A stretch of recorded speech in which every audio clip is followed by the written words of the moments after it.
Title: Amora, the girl with the third eye. The night Amora was born, the moon bled red, and the air was thick with the scent of something ancient, like the earth had secrets it was ready to spill. In a small, trembling hut in the heart of Uminochi village, a woman screamed in labor as thunder roared across the sky.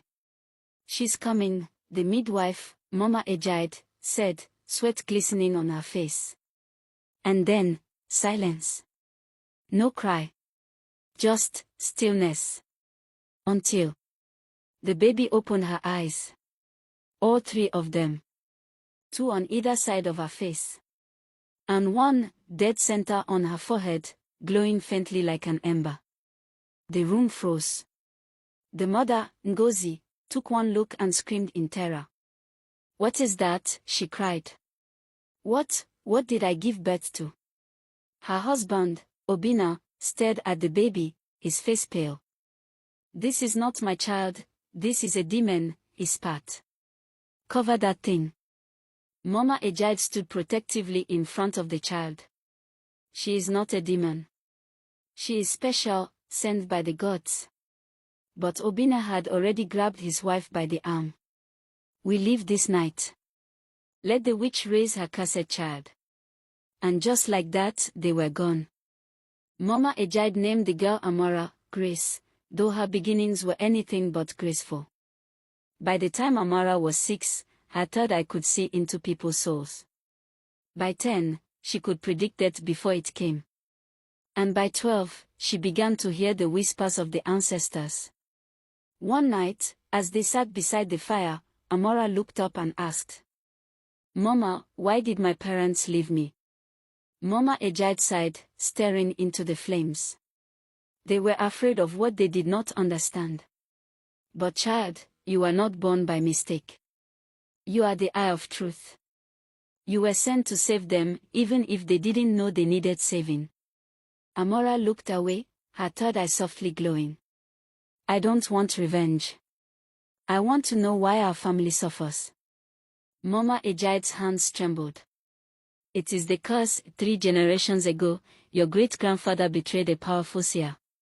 The seer swore that until a child is born with the third eye, the family will suffer."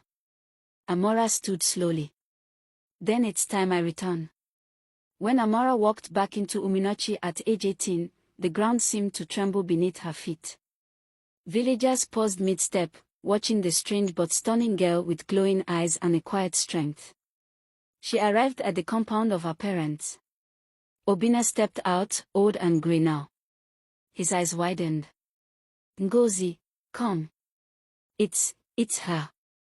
Ngozi stumbled out, her hands to her mouth. You lived." Amora's voice was calm but piercing. "I lived, and so did the curse you tried to run from." Obinna dropped to his knees. "We were afraid. You were a sign we didn't understand." "You didn't need to understand," Amora said. "You needed to believe." Suddenly, her third eye opened wide and glowed. The wind howled.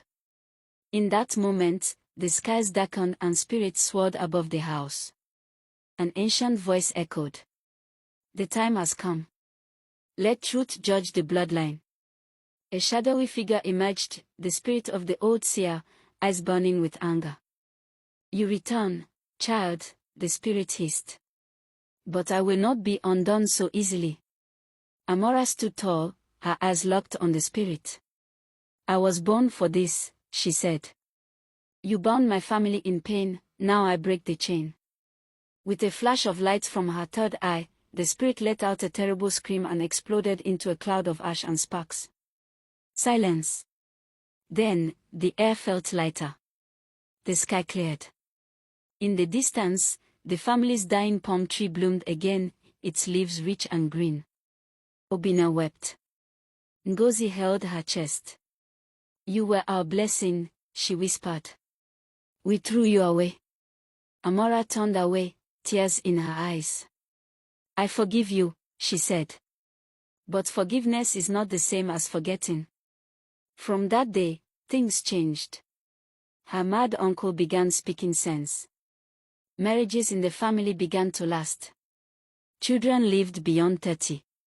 The curse was gone. And Amora. She became the village's youngest prophetess. At her initiation, she stood before the crowd, her voice calm and powerful. Sometimes, the child you abandon is the very one sent to deliver you. Her third eye opened once more, not in anger, but in peace. And so began the legend of Amora, the girl with the third eye who turned her family's curse into a crown.